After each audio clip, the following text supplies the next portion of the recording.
오늘 우리 복음서의 말씀은 마가복음 3장 전체로 볼 필요가 있습니다. 나중에 다 같이 이 마가복음 3장을 집에 가셔서 한번 쭉 읽어보시죠. 마가복음 3장의 시작은 예수님께서 안식일에 회당에 들어가셔서 손이 오그라진 사람을 고쳐주신 이야기로 시작됩니다. 오늘 저의 이야기는 손에 관한 이야기가 되겠습니다. 예수께서 다시 회당에 들어갔으니 한쪽 손 마른 사람이 거기 있는지라. 손이 오그라진 사람이라고 옛 성경에는 묘사되고요. 우리가 지금 읽는 개역 개정판 성경에는 손이 마른 사람, 손이 붙어버린 사람, 이 손에 어떤 기능이 상실된 사람을 가리켜요. 사람들이 예수님이 어떤 행동을 보이실까? 이 사람한테 어떻게 하실까? 안식일이고 회당인데 어떤 일을 하실까? 마음 감춰두고 예수님을 주목합니다. 고발하려고요.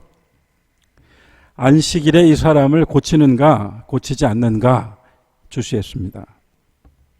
오늘의 가치관으로 본다면 사실은 좀 이해하기 어려운 대목이죠. 오늘날 같으면 어떠한 상황에서든지 사람이 도움을 필요로 하는 자리라면 먼저 도와줘야 하죠. 그래서 외국에서는 선한 사마리아인 법이라는 것도 있지요. 오히려 그때 그 아프고 위기에 처한 사람을 그냥 지나치면 불법이 돼요. 하지만 지금 이 성경 말씀 속에서는 손이 오그라져서 말라버린 사람을 어떻게 하나 보자 하고 지켜보는 저들 바리새인들 눈에 예수님이 뭔가 하면 불법이 됩니다. 유대 종교에서는 안식일을 기억하여 거룩히 지키라 하는 10계명의 계명 하나로 39가지의 금지 조항을 만들었어요. 39가지 안식일에 하지 말아야 될 법이 있었습니다. 아마도 그 중에는 이 치료 행위도 암묵적으로 포함되어 있었을 것입니다. 본문 3장 3절이 이렇게 이어집니다. 예수께서 손 마른 사람에게 이르시되 한가운데로 일어서라. 가운데로 나오게 하셨어요. 그리고 고발할 생각으로 보고 있는 사람들을 향하여 말씀하셨습니다. 이 손 마른 사람을 가운데 세워놓으시고 그 다음 주목하고 있는 사람들에게 말씀하셨어요. 안식일에 선을 행하는 것과 악을 행하는 것과 생명을 구하는 것과 죽이는 것 중 어느 것이 옳으냐 물으셨어요. 답은 이 본문에 이어지는 말씀은 그들이 아무 말도 하지 않았다. 잠잠했다 이렇게 쓰여 있는데요. 지금 주님이 물으셨잖아요. 아무 말도 하지 않았다. 5절은 이렇게 나옵니다. 그들의 마음이 완악함을 탄식하시고 노하셔서 그들을 둘러보신 후에 가운데 세워놓은 손 마른 사람에게 이르시되 내 손을 내밀라 하시니 그가 내밀매 그 손이 회복되었더라. 손을 내밀라 하셔서 그냥 손을 내밀었는데 이미 회복되어 있었습니다. 그러자 조금 전 아무 말도 하지 않았다라고 했던 보고된 그 사람들이 적대자들이 나가서 곧 헤롯 당과 함께 제가 한번 말씀드린 적이 있는데요. 유대 종교 체계 안에서 이 바리새파와 헤롯 당은 여당과 야당 같은 그런 어떤 적대적 상황에 늘 있는 사람들이에요. 바리새파는 기득권을 거부하고 율법대로 행하며 사는 걸 강조하는 사람들이고 헤롯 당은 말 그대로 기득권이지만 유대 종교 체제를 이용해서 질서를 유지하고 있는 사람들이에요. 이 양측이 예수님을 죽이는 일에 있어서는 하나가 돼요. 예수를 어떻게 죽일까 의논하였다. 그러고 보니까 이 사람들도 뭔가를 하네요. 안식일에. 이것은 치유로 끝나는 사건이 아니라 이 3장의 앞부분은 예수님이 사람을 고쳐주셨다. 손을 펴주셨다. 이 이야기로 지금 이 메시지가 끝나는 것이 아니라 사실은 여기서부터 시작되는 이야기입니다. 그래서 제가 3장 전체로 이 말씀은 봐야 된다고 먼저 얘기 드렸어요. 주님의 행동을 하나하나 지켜보며 법률적으로 올가매기 위해 벼르고 있는 사람들 앞에서 아주 선명한 반응으로 뭔가를 행동하셨습니다. 적어도 그 순간에 회당 안에서 이루어진 이 치유는 단지 거룩한 치유가 아니라 저들을 향한 도발 같았어요. 봐라 하고 하셨어요. 봐라. 율법은 안식일에 하지 말라 했습니다. 하지 말 것을 39가지로 제시했다고 했어요. 하지 말라. 안식일에는 하지 말라. 그런데 여기서 주님은 하지 말라가 아니라 무엇을 하고 무엇을 하지 않아야 되는지 얘기하셨습니다. 방향을 바꿔버리셨어요. 하지 말라 하고 쳐다보는 사람들에게 무엇을 할 것인가 이걸로 바꿔놓으셨습니다.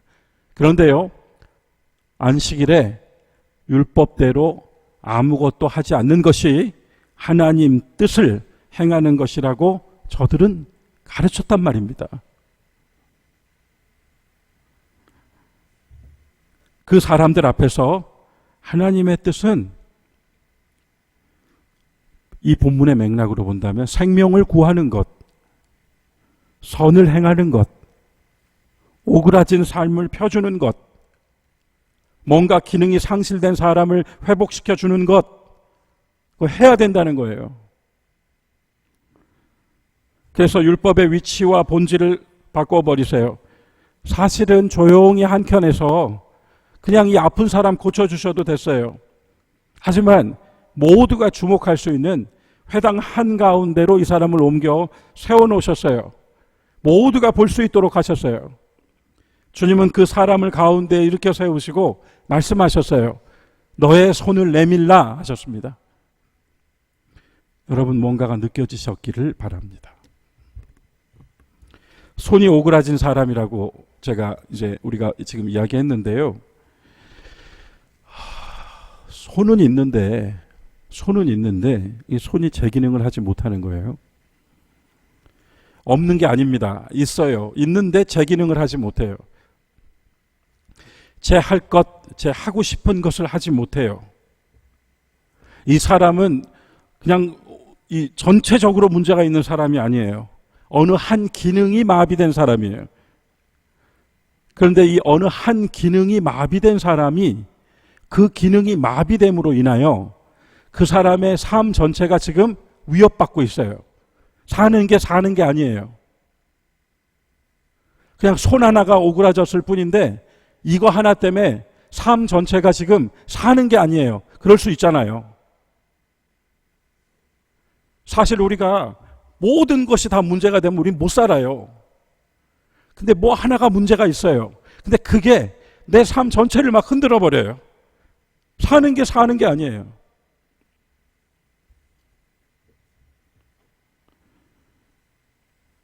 그가 회당에 온 이유도 그런 것이겠죠. 바리새인들과 율법학자들은 안식일에 아무것도 하지 않고 하나님께 예배드린다 하고 왔겠지만은 이 손이 오그라진 사람이 회당에 온 이유는 어찌 됐건 좀 살아보려고 왔지 않겠습니까? 그 사람에게 하신 일이 손을 내밀라. 그래서 이 사람이요, 손을 단지 내밀었을 뿐인데 회복이 됐다는 이야기, 다음 이야기가 뭐냐면 큰 무리가 몰려들었다. 큰 무리가 몰려들었다. 당연히 항상 예수님 따라다녔으니까 그 성경에서 마가복음 3장의 그 대목을 읽으면 당연한 얘기죠. 어디를 가든지 예수님 따라다니는 사람들이 한둘이었습니까? 그런데 이 본문에서 그 대목을 다룰 때 그냥 큰 무리가 예수님 따라다녔다 이렇게 쓰지 않아요.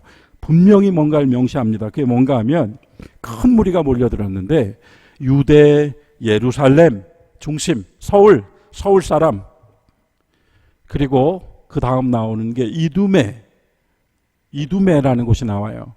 그게 어디냐면 이 남쪽 에돔 사람, 이방 땅이에요. 이스라엘 남쪽 에돔 사람, 이방인들입니다. 요단강 건너편은 모세는 못 건넜고 여호수아와 갈렙은 건넌 그 모압과 암몬 이 서쪽 지금 요르단입니다. 이방 땅이에요. 그리고 두로와 시돈은 오늘날 지중해 연안 저 북쪽입니다. 그러니까요, 이 메인스트림이라고 할 수 있는 유대 예루살렘뿐만 아니라 사방에서 동서남북에서 막 몰려들었어요. 유대인뿐만 아니라 이방 사람들도 몰려들었어요. 무슨 말입니까? 살기 힘든 건 매 마찬가지라는 거예요. 어디를 가든지 막 몰려들었습니다. 그리고 그들이 왜 몰려들었는가 하면 그가 하신 큰 일을 들어서 몰려들었다 했습니다. 그런데 이 사람들을 뭐라고 소개하는가 하면 이 동서남북에서 몰려든 큰 무리를 이 본문이 딱 한마디로 표현해요. 병으로 고생하는 사람들. 고생하는 사람들 10절에. 고생하는 사람들이 몰려들어서 뭐라는가 하면 예수님을 만지고 싶어서 몰려들었다. 손입니다. 예수님 만지고 싶어서. 병으로 고생하고 있는 사람들이 예수님 만지고 싶어서 몰려들었다. 이 마가복음은 바로 이 일로부터 시작하여 뭔가 지금 펼쳐지게 되는데요. 이 큰 무리가 몰려든 이야기 다음부터가 이제 오늘 우리가 받은 오늘 우리의 복음서 말씀이에요.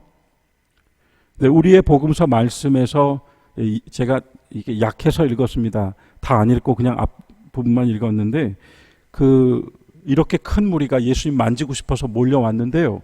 그런데 그 다음 이야기는 아주 악화일로예요. 먼저는 20절, 21절 이 단락입니다. 이 악화일로를 보시죠. 집에 들어가시니 무리가 다시 모여 식사할 겨를도 없는데 밥을 먹을 시간도 없이 사람들을 지금 만져주고 계시는데 예수의 친족들이 듣고 그를 붙잡으려고 나와서 뭐라고 했습니까? 예수가 미쳤다. 미쳤다 했습니다. 네? 여러분, 사방에서 너무나 고생하면서 살아보기 위해서 그 먼 길을 마다 않고 예수님께 나온 사람들이 이렇게 많잖아요. 그런데 정작 예수님과 함께하는 사람들이 미쳤다. 그 다음 22절로 가면은요, 예루살렘에서 내려온 사람들이 그가 바알세불, 이 바알세불이라는 말은 당시에 어떤 그들이 숭배하던 신의 하나인데 한마디로 해석하면 파리 대왕이에요. 파리. 세불이 이 파리입니다. 파리. 아시죠? 여름에 많이 파리 날아다니는. 파리 대왕이 이 사람을 지금 붙잡아서 그 파리 대왕의 힘입어서 귀신을 쫓아낸다. 그러면서 30절에서 뭐라고 합니까? 예수 마귀 들었다. 혈육은 단도직입적으로 미쳤다. 그러고 좀 배운 사람들, 아는 사람들은 귀신 들렸다. 마귀라고 했습니다. 예수님을. 그러자 예수님께서는 성령을 거스르는 죄에 대해 말씀하셨어요. 다 용서받을 수 있는데 성령을 거스르는 것은 용서받을 수가 없다. 예루살렘에서 내려온 학자들에게 경고하셨습니다. 그렇게. 그리고 당신을 집에 잡아와서 집에다가 붙잡아두려고 찾아온 친족들에게 차갑게 반문하며 일축하셨어요. 누가 내 어머니고 누가 내 형제요? 이렇게 말씀하셨습니다. 저는 앞서 손이 오그라진 사람 고쳐주신 안식일의 회당 장면으로 시작했어요.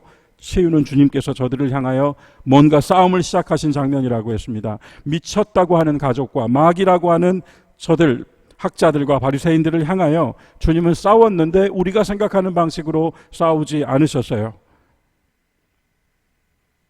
그리고 오늘 본문의 마지막 구절인 당신 주위에 앉은 사람들을 둘러보시며 이르시되 여기 있는 이 사람들이 내 어머니요 내 형제들입니다. 내 동생들입니다. 하나님의 뜻을 행하는 사람이 바로 내 형제요 누이요 어머니입니다.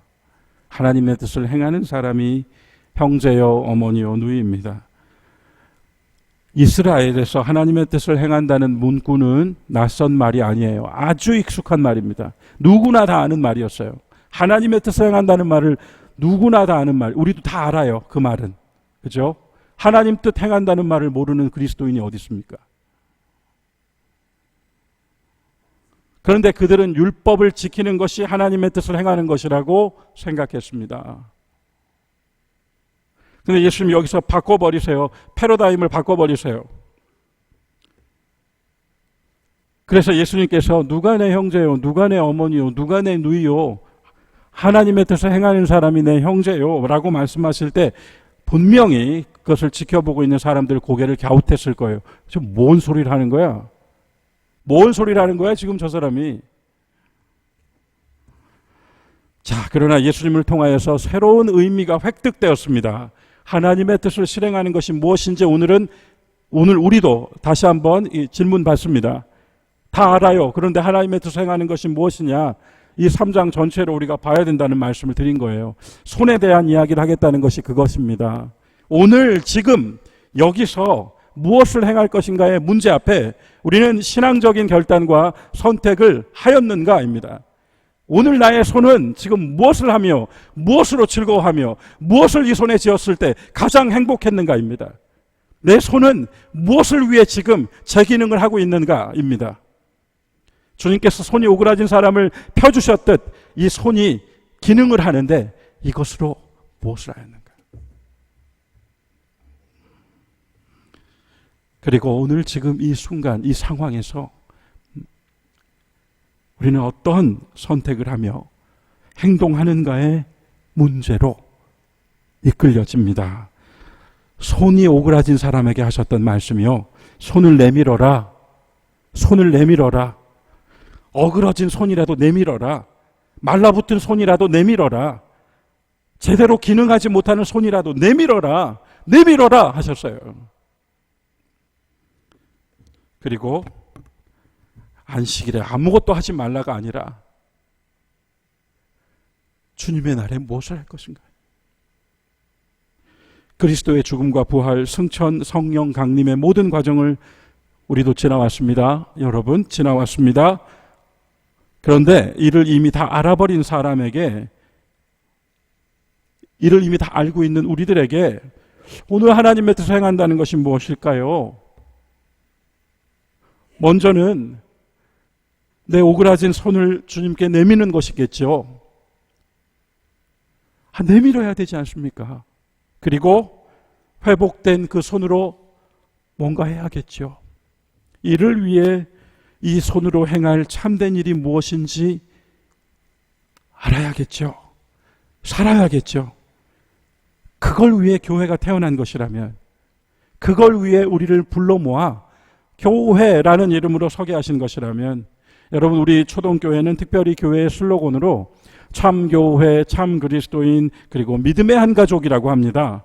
주님 누가 내 어머니, 누가 내 형제냐 하신 말씀으로 예수님 가족을 해체하신 것이 아니에요. 혈육의 가족을 부인하신 것이 아닙니다. 예수님은 가족을 해체하신 것이 아니라 이 말씀을 통하여 가족을 확장시켜 주셨어요.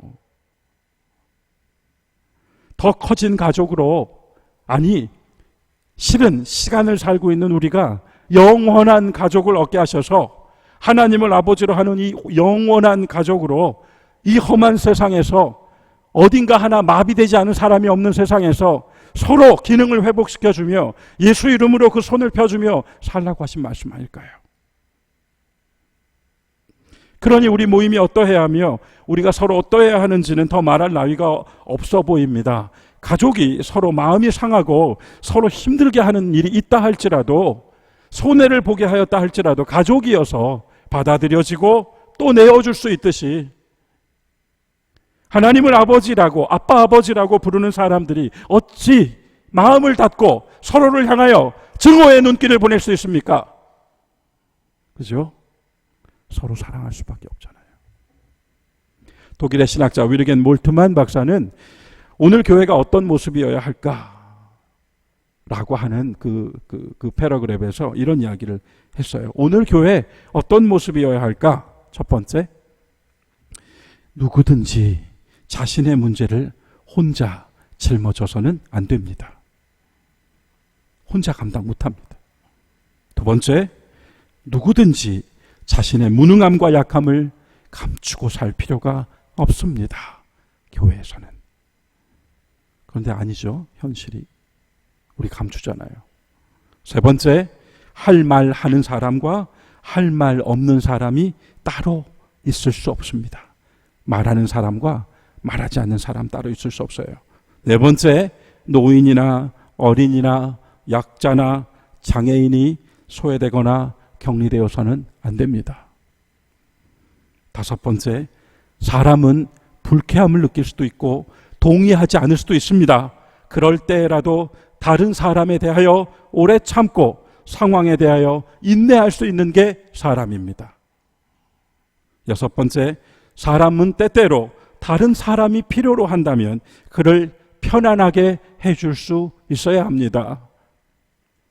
몰트만 박사는 추상적이고 신학적인 표현을 쓴 것이 아니라 이런 모습이 오늘 우리의 교회의 모습이어야 합니다. 손이 오그라진 사람을 고쳐줌으로 시작했던 마가복음 3장, 그 손을 주님께서 만져주시기를 바라는 사람들이 동서남북에서 몰려들었던 장면도 보았습니다. 기능의 마비, 그 기능의 마비로 인하여 삶 전체가 정말 힘들어져 버린 사람들에게 복음입니다. 이것이 어디 손뿐일까요? 오늘 우리는 저마다 뭔가 어떤 기능이 마비된 채 살고 있습니다. 그렇게 이 사회도 우리가 지금 부딪히고 있는 여러 현실들도 사실은 그 본질로 들어가면 전체가 무너진 것이 아니라 기능이 마비되었어요. 오그라져 버렸어요. 하나님의 뜻을 행하는 사람, 첫째, 오그라진 손이라도 예수 그리스도께 내밀어 그리스도를 붙잡는 사람, 입이 아니라 손으로, 이 손으로 여러분, 이 손으로 주님을 위하여, 주님의 사람들을 위하여, 주님이 사랑하시는 사람들을 위하여 뭔가 하는 게 이 손이 회복된 이유입니다. 둘째, 성령의 능력 안에서. 오늘 성령이 임했다 하는 말은 성령이 이미 이 세상을 가르고 들어오셨다는 얘기예요. 이 세상을 가르고 들어오셨다는 얘기입니다. 성령이 오셨다는 말은, 그죠? 성령이 이미 오셔서 이 세상을 가르고 들어오셔서 세상을 뛰어넘는 하나님의 권능을 나타내셨다는 이야기입니다. 그러므로 이 사실을 믿는 신자들은 우리 가운데 있는 성령을 의지하여 하나님 나라의 백성으로 살 수 있는 준비를 갖춘 겁니다. 하나님의 자녀됨으로 세상을 살아갈 수 있는 확신과 자신감을 갖춘 것입니다. 성령의 능력 안에서 사는 사람.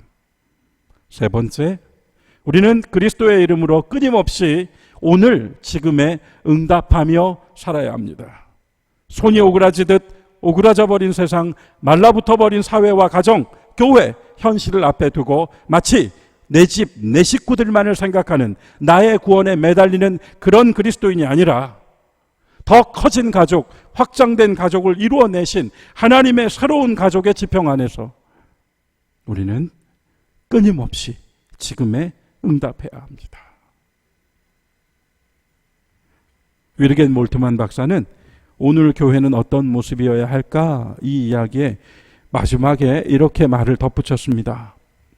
눈을 열면 우리 가운데 역사하시는 성령의 능력 안에서 우리가 우리 가운데에서 교회에서 이것을 경험할 수 있습니다. 찾는 자마다 찾을 것입니다. 여러분, 로마서 8장 12절부터 17절 함께 읽고 오늘 말씀을 마치려고 합니다. 오늘 본문의 서신서, 우리들의 서신서 말씀인 로마서 8장 12절부터 17절까지를 우리 함께 통성으로 같이 읽어보도록 하겠습니다. 그러므로 형제들아, 우리가 빚진 자로 돼 육신에게 져서 육신대로 살 것이 아니니라. 너희가 육신대로 살면 반드시 죽을 것이로되 영으로서 몸의 행실을 죽이면 살리니 무릇 하나님의 영으로 인도함을 받는 사람은 곧 하나님의 아들이라. 너희는 다시 무서워하는 종의 영을 받지 아니하고 양자의 영을 받았으므로 우리가 아빠 아버지라 부르짖느니라. 성령이 친히 우리의 영과 더불어 우리가 하나님의 자녀인 것을 증언하시나니 자녀이면 또한 상속자 곧 하나님의 상속자요 그리스도와 함께한 상속자니 우리가 그와 함께 영광을 받기 위하여 고난도 함께 받아야 할 것이니라. 아멘. 하나님의 뜻을 행하는 자. 어떤 이들은 율법을 지키는 것이 하나님의 뜻을 행하는 자라고 했지만 우리는 예수 그리스도의 말씀을 따라 사는 것이 하나님의 뜻을 행하는 것이라고 배웠습니다. 세상 속에서 이 손으로 뭘 제일 행복하게 했는지 돌아보시고 이 손이 더 이상 기능하지 못할 때까지 기도하는 두 손, 기도하는 두 손, 행동하는 두 손, 안아주는 두 손, 잡아주는 두 손이 되시기를 주님의 이름으로 축원합니다.